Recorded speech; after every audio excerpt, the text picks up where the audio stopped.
வணக்கம். இன்றைய முக்கிய செய்திகள். அரவிந்தர் ஆசிரமத்தை கண்டித்து புதுவையில் இன்று பந்த். பேருந்துகள் ஆட்டோக்கள் ஓடாததால் பொதுமக்களின் இயல்பு வாழ்க்கை பாதிப்பு. சட்டம் ஒழுங்கை பாதுகாக்க புதுச்சேரி அரசிற்கு முழு சுதந்திரம். நீதிமன்ற கட்டிட அடிக்கல் நாட்டு விழாவில் கவர்னர் ஏ.கே. சிங் பேச்சு. அரவிந்தர் ஆசிரம விவகாரம் தொடர்பாக சட்டசபை முற்றுகை போராட்டம். இளைஞர் காங்கிரசார் 40 பேர் கைது. ரெட்டியார்பாளையம் போப் ஜான் பால் கல்லூரியில் கிறிஸ்துமஸ் விழா. மாணவ மாணவிகளின் கண்கவர் கலை நிகழ்ச்சிகளுடன் தொடக்கம். இனி விரிவான செய்திகள். அரவிந்தர் ஆசிரமத்தை கண்டித்து புதுவையில் அனைத்து கட்சிகள் ஆதரவுடன் சனிக்கிழமையான இன்று முழு அடைப்பு போராட்டம் நடைபெற்றது. புதுவை அரவிந்தர் ஆசிரமத்தில் பீகாரை சேர்ந்த 5 சகோதரிகள் உறுப்பினர்களாக சேர்ந்து அங்குள்ள குடியிருப்பில் தங்கியிருந்தனர்.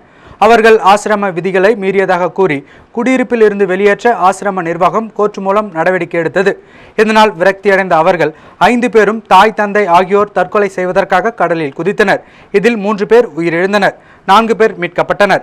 இந்த சம்பவம் புதுவையில் பெரும் பரபரப்பை ஏற்படுத்தியது. ஆசிரம நிர்வாகத்தை கண்டித்து போராட்டங்கள் வெடித்தன. ஆசிரமம் மற்றும் ஆசிரமத்திற்கு சொந்தமான நிறுவனங்கள் மீது தாக்குதல் நடந்தது. மேலும் ஆசிரமத்தின் மீது நடவடிக்கை எடுக்க வேண்டும், ஆசிரமத்தை அரசு நிர்வாகத்தின் கீழ் கொண்டு வர வேண்டும் என வலியுறுத்தி இன்று முழு அடைப்பு போராட்டம் நடத்தப் போவதாக சமூக அமைப்புகள் அறிவித்தன. இதற்கு காங்கிரஸ், பாமக, விடுதலை சிறுத்தைகள், மதிமுக, நாம் தமிழர் கட்சி, தமிழக வாழ்வுரிமை கட்சி, புதிய நீதி கட்சி உள்ளிட்டவை ஆதரவு தெரிவித்தன. இன்று காலை முழு அடைப்பு தொடங்கியது.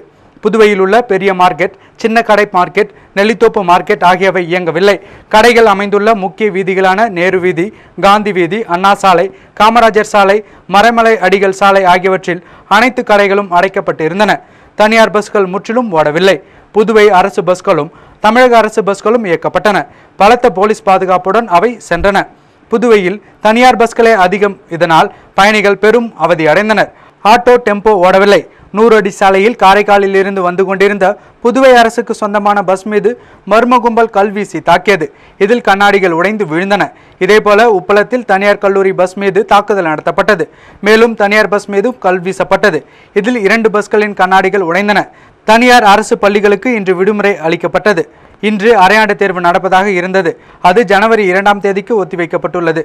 முழு அடைப்பையொட்டி புதுவை நகரம் முழுவதும் போலீசார் ஆங்கங்கே நிறுத்தப்பட்டிருந்தனர். ரோந்து வாகனங்கள் சுற்றி வந்தன. கடந்த 2 நாட்களாக ஆசிரம கட்டிடங்கள் மீது தாக்குதல் நடந்து வருகிறது. முழு அடைப்பு நடப்பதால் இன்றும் தாக்குதல் நடக்கலாம் என்று கருதி ஆசிரம கட்டிடங்களுக்கு பலத்த போலீஸ் பாதுகாப்பு போடப்பட்டுள்ளது. ஆசிரமம் நடத்தும் வணிக நிறுவனங்கள், தொழில் கூடங்கள் அனைத்திற்கும் 3வது நாளாக இன்றும் விடுமுறை அறிவிக்கப்பட்டுள்ளது. புதுவை நீதிமன்ற வளாகத்தில் கூடுதல் நீதிமன்றங்களுக்கான அடிக்கல் நாட்டு விழாவில் கவர்னர் ஏ.கே. சிங், முதல்வர் ரங்கசாமி பங்கேற்று அடிக்கல் நாட்டினர். புதுவை நீதிமன்ற வளாகத்தில் கூடுதல் நீதிமன்றங்களுக்கான அடிக்கல் நாட்டு விழா பிரெஞ்சில் இருந்து சட்டமுறைக்கு மாற்றப்பட்டதன் பொன்விழா கொண்டாட்டம் இன்று காலை நீதிமன்ற வளாகத்தில் நடந்தது. புதுவை நீதிமன்ற வளாகத்தில் கூடுதல் நீதிமன்றங்களுக்கான அடிக்கல் நாட்டு விழா பிரெஞ்சில் இருந்து சட்டமுறைக்கு மாற்றப்பட்டதன் பொன்விழா கொண்டாட்டம் இன்று காலை நீதிமன்ற வளாகத்தில் நடந்தது. தலைமை செயலர் சேட்டன் பி. சாங்கி வரவேற்றார். உச்சநீதிமன்ற நீதிபதிகள் தீபக் மித்ரா, பக்கீர் முகமது, இப்ராஹிம் சபீபுல்லா, நாகப்பன், பானுமதி, உயர்நீதிமன்ற நீதிபதிகள் சதீஷ் கே. அக்னிஹோத்ரி, பால் வசந்தகுமார், சசிதரன், அரசு கொறடா நேரு எம்எல்ஏ, புதுவை தலைமை நீதிபதி வேல்முருகன், தமிழ்நாடு பார் கவுன்சில் உறுப்பினர் ரங்கநாதன், மூத்த வழக்கறிஞர்கள் முருகேசன், திருநாவுக்கரசு, நரசிம்மன், காந்திராஜன் ஆகியோர் கலந்து கொண்டனர். இதில் புதுச்சேரி கவர்னர் ஏ.கே. சிங் கலந்து கொண்டு பேசுகையில், அந்தமானில் கடந்த 3 வருடங்களுக்கு முன்பு புயல் தாக்கியது. அதற்கான நிவாரணம் வழங்கப்படாமல் நிலுவையில் இருந்தது. நான் பொறுப்பேற்ற பிறகு 15 நாளில் நிவாரணம் வழங்குமாறு உத்தரவிட்டேன். 15 நாளில் வழங்க முடியாது என அரசு கூறியது. ஆனால் விரைவாக செயல்பட்டு பாதிக்கப்பட்ட 95% பேருக்கு 15 நாளில் நிவாரணம் வழங்கப்பட்டது. சில விஷயங்களை செய்ய வேண்டும் என்று முடிவு செய்துவிட்டால் அதை விரைவாக செய்து முடிக்க வேண்டும். புதுவைக்கு உயர்நீதிமன்ற கிளையை கொண்டுவர முதல்வர் முயற்சி எடுக்க வேண்டும் என்று புதுவையின் சட்டம் ஒழுங்கு பாதுகாக்க முழு அதிகாரம் கொடுக்கப்பட்டுள்ளது என்றும் கூறினார். பாரம்பரிய கட்டிடங்களை அரசு பராமரிக்க வேண்டும். மேலும் இடிந்த மேரி கட்டிடத்தை தொழில்நுட்ப குழுவினர் ஆய்வு செய்து அதற்காக ஒதுக்கப்பட்ட நிதியில் கட்டி முடிக்க வேண்டும் என்றும் கூறினார். புதிய கட்டிடத்திற்கு அடிக்கல் நாட்டி முதல்வர் ரங்கசாமி பேசுகையில், இந்த பொன்விழா இந்த ஆண்டு கொண்டாடப்பட்டது. நவம்பர் 1ஆம் தேதி சுதந்திர தினமும் இந்த ஆண்டு கொண்டாடப்பட்டது. புதுவை மாநில குற்றவியல் நீதிமன்ற கட்டிடம் ரூபாய் 35 கோடியில் அடிக்கல் நாட்டப்பட்டுள்ளது. காரைக்கால் நீதிமன்ற பணிகளும் விரைவாக கட்டி முடிக்கப்படும். அரசு நீதிமன்றங்களுக்கு தேவையான பணியிடங்களை நிரப்ப அக்கறை எடுத்துக்கொண்டுள்ளது என்றார். புதுவையில் உயர்நீதிமன்ற கிளை அமைக்க வேண்டும். இது பல ஆண்டுகளாக கோரப்பட்டு வருகிறது. நிறைவேறும் எண்ணம் உள்ளது என்றார். இந்த குற்றவியல் நடுவர் நீதிமன்றம் மற்றும் உரிமையல் நீதிமன்றத்திற்கு புதுவையை சேர்ந்த வழக்கறிஞர்களை நியமிக்க வேண்டும். தனி மாநில அந்தஸ்துக்கு அனைவரும் ஒத்துழைப்பு தர வேண்டும் என்றும் கூறினார். மேலும் தனி மாநில அந்தஸ்து பெறுவோம் என்றும் நம்பிக்கை உள்ளது என்று முதல்வர் ரங்கசாமி கூறினார். அரவிந்தர் ஆசிரம விவகாரம் தொடர்பாக விசாரணை நடத்த கோரி சட்டசபையை முற்றுகையிட்ட இளைஞர் காங்கிரசார் 40 பேர் கைது செய்யப்பட்டனர். புதுவை அரவிந்தர் ஆசிரமத்தை மத்திய அரசை ஏற்று நடத்த கோரியும் பாதிக்கப்பட்ட ஆசிரம பெண்களை முதலமைச்சர் ரங்கசாமி இதுவரை சந்தித்து ஆறுதல் கூட கூறாததை கண்டித்தும் புதுவை மாநில இளைஞர் காங்கிரசார் சட்டசபையை முற்றுகையிட இன்று காலை கம்மன் கலையரங்கம் அருகே திரண்டனர். பின்னர் மாநில இளைஞர் காங்கிரஸ் தலைவர் இளையராஜா தலைமையில் அங்கிருந்து மோட்டார் சைக்கிளில் சட்டசபையை நோக்கி ஊர்வலமாக புறப்பட்டு சென்றனர். அப்பொழுது சட்டசபை வளாகத்தில் சபை காவலர்கள் மட்டுமே இருந்தனர். இதனால் சட்டசபை வளாகத்தில் மோட்டார் சைக்கிளுடன் சென்ற இளைஞர் காங்கிரசாரை சபை காவலர்களால் தடுத்து நிறுத்த முடியவில்லை. அங்கு சட்டசபையை முற்றுகையிட்ட இளைஞர் காங்கிரசார் சட்டசபை படிக்கட்டில் அமர்ந்து தர்ணா போராட்டத்திலும் ஈடுபட்டனர். இது பற்றி அறிந்ததும் பெரியகடை போலீசார் சம்பவ இடத்திற்கு விரைந்து சென்றனர். அங்கு முற்றுகை மற்றும் தர்ணா போராட்டத்தில் ஈடுபட்ட இளைஞர் காங்கிரசாரை அகற்ற முயன்றனர். அப்பொழுது போலீசாருக்கும் இளைஞர் காங்கிரசாருக்கும் இடையே தள்ளுமுள்ளு ஏற்பட்டது. இதைத் தொடர்ந்து முற்றுகையில் ஈடுபட்டவர்களை போலீசார் கைது செய்தனர். மொத்தம் 40 பேர் கைது செய்யப்பட்டனர். இதேபோல விடுதலை சிறுத்தை கட்சியினர் மாநில அமைப்பு செயலாளர் பாவானன் தலைமையில் சுப்பையா சிலை அருகே மறியல் போராட்டத்தில் ஈடுபட்டனர். இதையடுத்து போலீசார் மறியலில் ஈடுபட்ட விடுதலை சிறுத்தை கட்சியை சேர்ந்த 200 பேரை கைது செய்தனர். இதே கோரிக்கையை வலியுறுத்தி ராஜா தியேட்டர் சந்திப்பில் மார்க்சிஸ்ட் கம்யூனிஸ்ட் கட்சியினர் மறியல் போராட்டம் நடத்தினர். இதையடுத்து மறியலில் ஈடுபட்ட மார்க்சிஸ்ட் கம்யூனிஸ்ட் மாநில செயலாளர் ராஜாங்கம் உட்பட 72 பேரை போலீசார் கைது செய்தனர். ரெட்டியார்பாளையம் 2ஆம் போப் ஜான் பால் கல்வியியல் கல்லூரியில் கிறிஸ்துமஸ் விழா சிறப்பாக கொண்டாடப்பட்டது. உலக இரட்சகர் இயேசு கிறிஸ்துவின் பிறப்பு குறித்தான கிறிஸ்துமஸ் கொண்டாட்டம் புதுச்சேரியின் முதன்மை கல்லூரியான 2ஆம் போப் ஜான் பால் கல்லூரியில் வெள்ளிக்கிழமை மாலை கடவுள் வாழ்த்தோடு தொடங்கியது. இந்த விழாவில் கல்லூரியின் செயலர் இயேசு கிறிஸ்து பிறப்பின் நோக்கம் குறித்து முக்கியத்துவம் குறித்தும் இந்த விழா கொண்டாடுவதன் தேவை குறித்தும் மற்றும் இயேசுவின் தன்னலமற்ற அன்பு குறித்தும் உரையாற்றினார். முன்னதாக அருட்தந்தை முனைவர் பால் அடிகளார் அனைவரையும் வரவேற்று பேசினார். மேலும் இவ்விழாவில் தமிழ்நாடு திருவள்ளூர் கிளைச்சேரி கிறிஸ்து கல்லூரியின் முதல்வர் அருட்தந்தை முனைவர் ஜெபஸ்டின் சிறப்பு விருந்தினராக கலந்து கொண்டார். அவர் தனது சிறப்புரையில் இயேசு கிறிஸ்துவின் பிறப்பின் எளிமை, அவரின் அளவிட முடியாத அன்பு, அன்னை மரியின் தாழ்மையும் தியாகமும் கீழ்ப்படுதலும் பற்றி பேசியதோடு ஒவ்வொருவரும் எல்லா வகையிலும் கிறிஸ்துவை போலவே மாற வேண்டும் என்று கேட்டுக்கொண்டதோடு கிறிஸ்துவை பற்றி முழுமையாக அறிந்து கொள்வதே ஒவ்வொருவரின் அடிப்படை தேவை என்றும் வேதத்தின் மூலம் விளக்கம் தந்தார். அதனைத் தொடர்ந்து கல்லூரி மாணவர்களின் நடனம், நாட்டியம், நாடகம் ஆகிய கலை நிகழ்ச்சிகள் நடைபெற்றன. அதன் பின் கிறிஸ்துமஸ் பரிசு பொருட்கள் அருளாசிரமத்தில் உள்ளவர்களோடு பகிர்ந்து கொள்ளப்பட்டது. முடிவில் பாப்பிரைப்பன் இசைக்கப்பட்டு விழா நிறைவடைந்தது. முதலியார்பேட்டை ஸ்ரீ மணிகண்ட சேவா சங்கத்தின் 30ஆம் ஆண்டு துவக்க விழாவை முன்னிட்டு பக்தர்களுக்கு அன்னதானம் வழங்கப்பட்டது. புதுச்சேரி முதலியார்பேட்டையில் உள்ள சபரிமலை ஸ்ரீ மணிகண்ட சேவா சங்கத்தின் 30ஆம் ஆண்டு துவக்க விழா நிகழ்ச்சி சனிக்கிழமையான இன்று காலை நடைபெற்றது.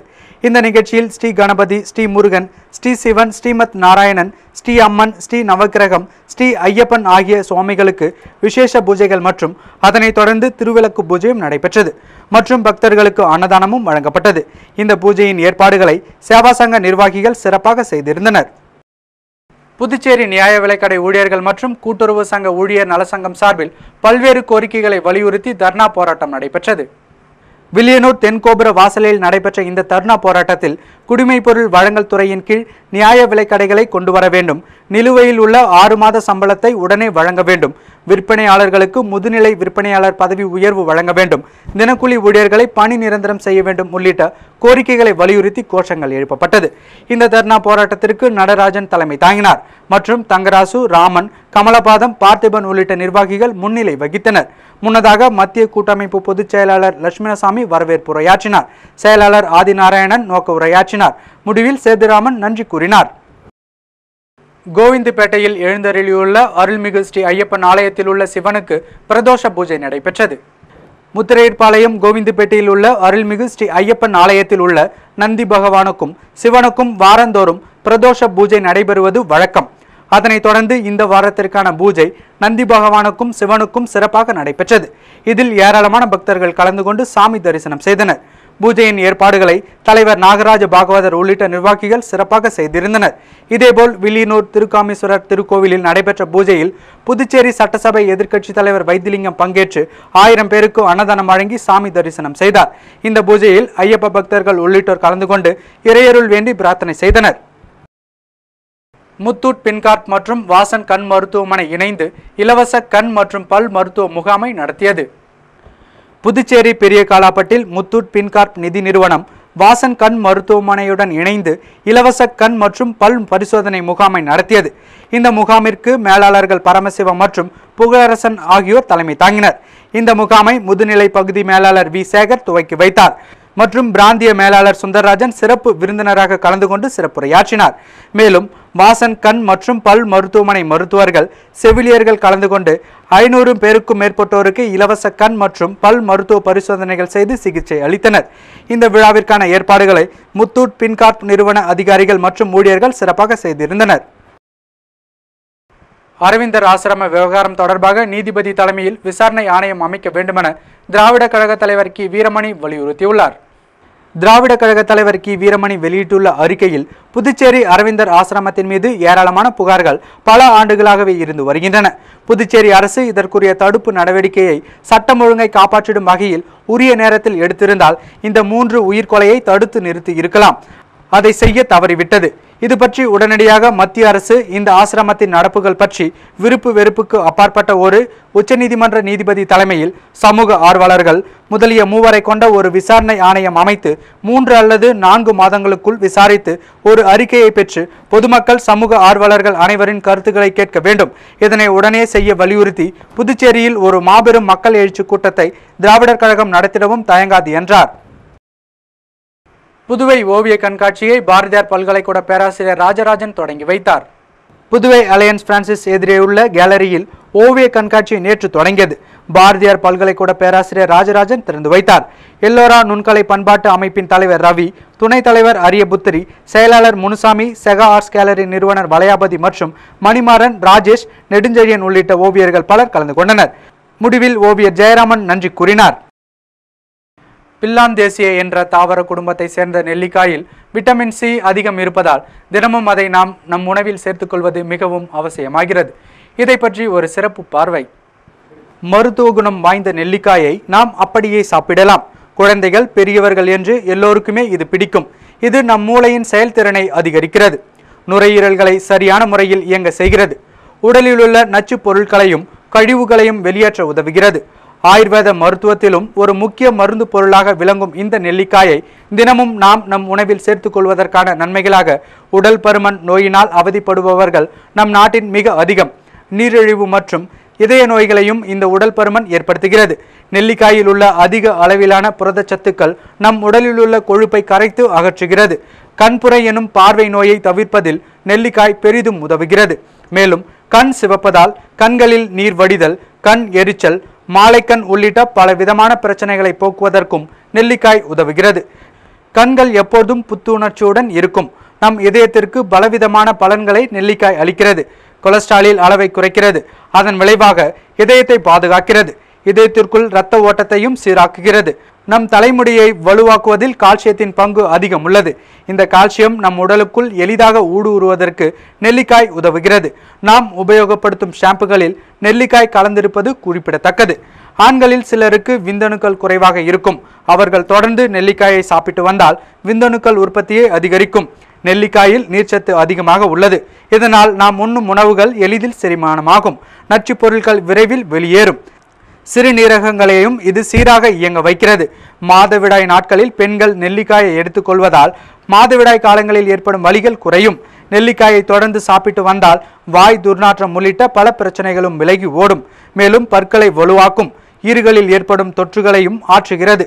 நாம் சாப்பிடும் உணவுகளை எளிதாக செரிமானம் செய்து மலச்சிக்கலே இல்லாமல் செய்வதற்கு நெல்லிக்காய் மிகவும் உதவுகிறது.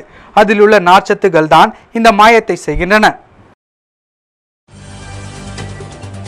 புதுவையில் ஆசிரம நிர்வாக விவகாரம் தொடர்பாக ரயில் மறியல், மாணவர்கள் கூட்டமைப்பினர் கைது. விபரம் விளம்பர இடைவேளைக்கு பிறகு.